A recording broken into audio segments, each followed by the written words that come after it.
Welcome to DivaOnAMission podcast, where we share snippets of joy to uplift, inspire, and motivate you. I am your host, Eva the Diva, and I am thrilled to bring you stories that transform everyday moments into profound experiences. I had the most amazing Friday last week. We went to the premiere of Memories of Princess Mumbi. And it is a film that made it through the small film circuit. I think it's Cannes or the Independent Film Festival, and it was coming home to a very eager audience.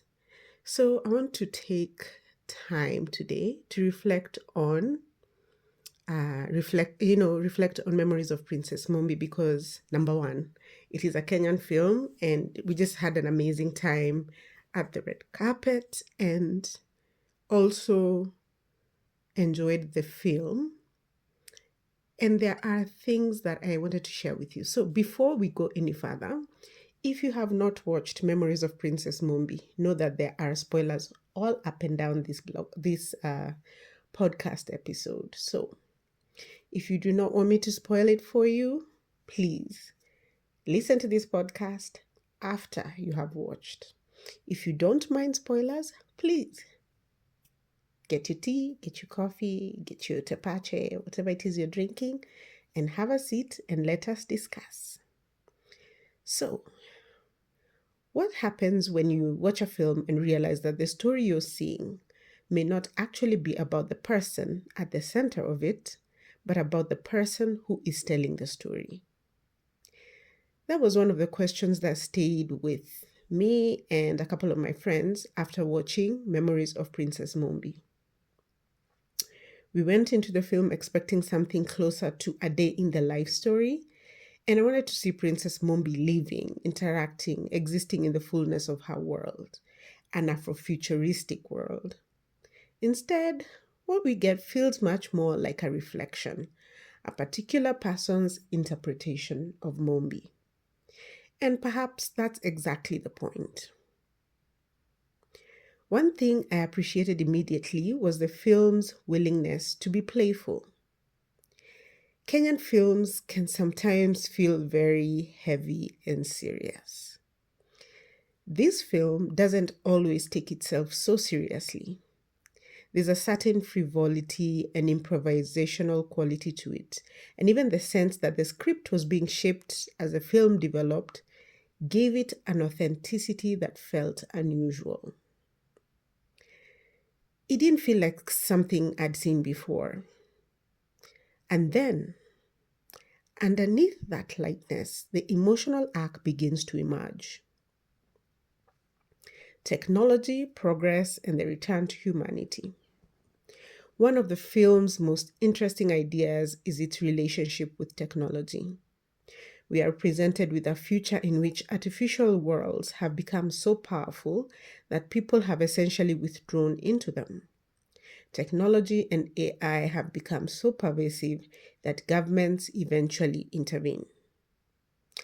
Then we see people returning to crafts and more traditional ways of living. That raises a fascinating question. If technology gives us everything we want, does it necessarily make us happier? The film seems to suggest that perhaps it doesn't. But there was also something confusing about the way this future was represented. The story takes us into dates like 2073 and 2099, yet some of the environments look remarkably similar to the past. We see poverty, homelessness, war, and material deprivation that seems almost unchanged. And that also raises another question. If humanity has technologically advanced so dramatically, why has poverty remained so familiar? Why does returning to the human mean returning to deprivation? Could we not preserve the human connection, the crafts, relationships, creativity, and community without suggesting that technological progress and prosperity are incompatible with happiness? That's one of the contradictions the film left me thinking about it. Oh, before I go any further, I want to give credit to my friends who were with me at this movie premiere and with whom I sat down and had a discussion about the things that, stood out to us about the film. So, some of this are ideas I've collected from my friends and my siblings who are also there as feedback or what we thought stood out in the film. So I want to give credit to them for sharing their thoughts, their perspectives, their feelings about the memories of Princess Mumbi. By the way, if you are in Nairobi, Kenya, know that Memories of Princess Mumbi is still showing in theaters, so you can go watch it and then share your views and opinions with us here at DivaOnAMission podcast. You can subscribe to our YouTube channel, DivaOnAMission podcast, or you can, send us a message, comment on this video, or send us a message on TikTok at DOAMPod. Or if you like to write and rant long form, you can send us an email at doampodcast@gmail.com. Now, let us continue. Does having everything make us happy? Right? That was another big question. Because there is Princess Mumbi herself. One interpretation that emerged from our conversation was that Mumbi represents the illusion that getting everything you want will automatically make you happy. She's given everything she wants. Not easily, but eventually she gets everything she wants. Yet she isn't necessarily happier for it.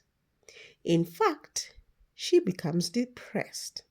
And perhaps that's one of the film's deeper reflections. Material abundance cannot by itself resolve the human search for meaning. We often assume that unhappiness must come from not having enough. But what if you can have enough and still feel empty? Depression and the invisible battles people carry. The director of the film talked about how the making of this film was triggered by the death of his brother. And in the film, the depiction of depression was another fascinating element. Depression in this imagined future seems to have evolved into something almost physical, something treated almost like an illness or a headache. That's different from the way we commonly imagine depression today, where we may associate it with visible withdrawal, darkness, or loss of appetite, or a person simply appearing unable to function. Mumbi's experience seems more complicated. There's a sense that she thinks deeply about the world around her. Early in the film, she questions the kinds of questions people are asking and seems dissatisfied with superficial answers. Perhaps her struggle isn't simply about what has happened to her. Perhaps it is also about what she thinks about life. And I feel like that distinction matters. Because one of the most uncomfortable truths about depression is that we cannot always see where someone's pain is coming from.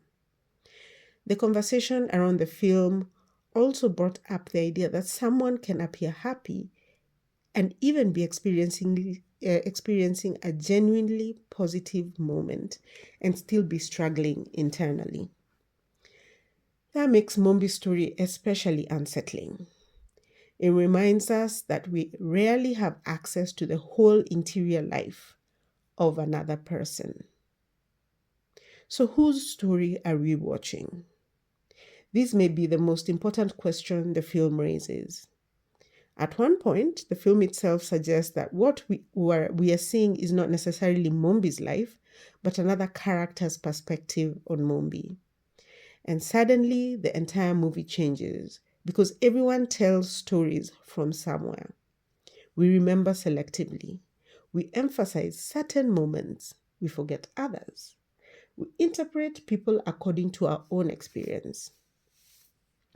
Even the war in the Memories of Princess Mumbi film, war becomes part of this puzzle. We hear about enormous conflicts, yet we don't necessarily see those conflicts directly. Characters refer to wars and their consequences, but don't talk about the experience. The way they talk about the experience remains fragmented. That fragmentation may be deliberate, right? So,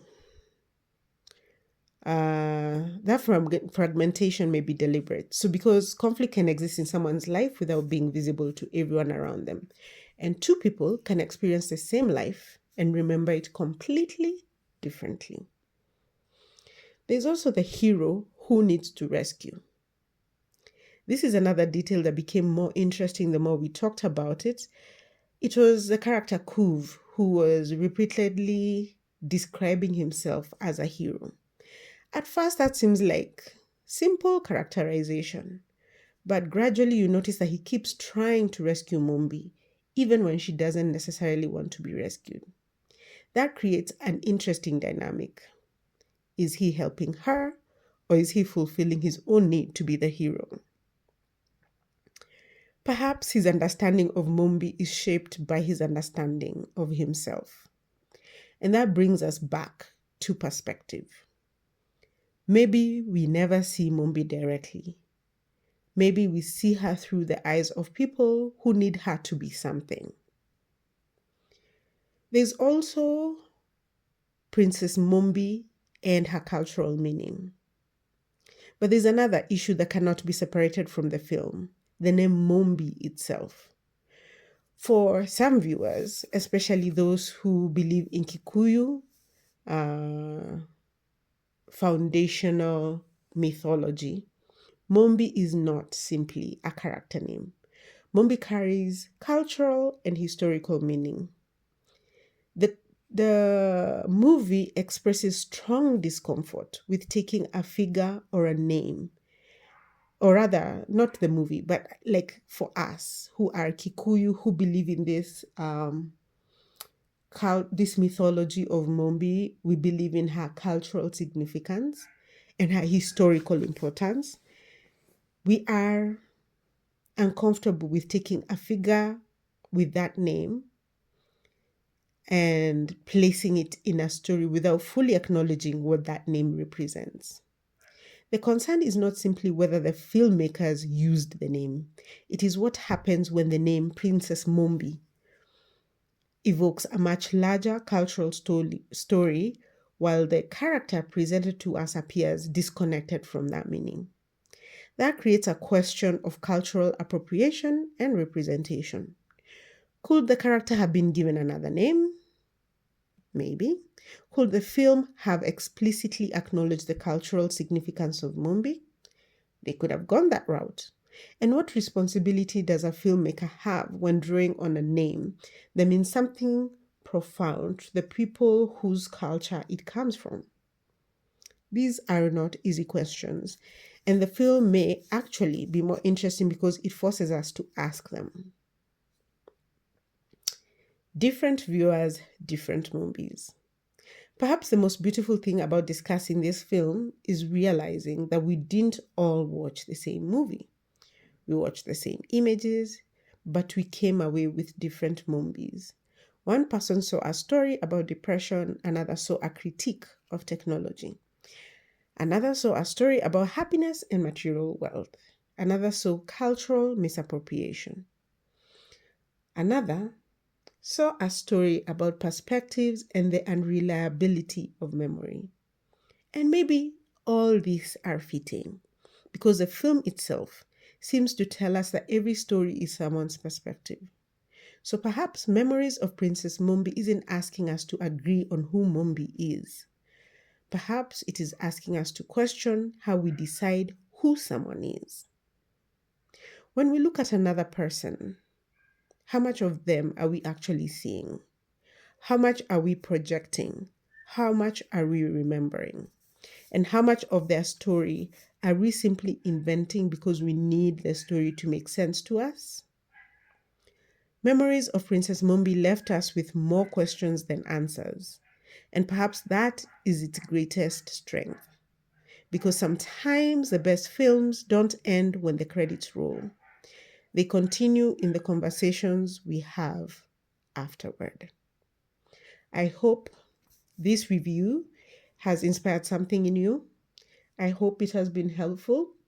If you have not watched Memories of Princess Mumbi, please go watch it and contribute to this discussion. Again, send us an email at doampodcast@gmail.com. Send us comments on TikTok at doampod, or follow us on YouTube at DivaOnAMission Podcast, and comment on the video and share your perspectives with us. Until next time, keep watching, and more importantly, keep asking whose story you're really seeing. Thayo. Peace.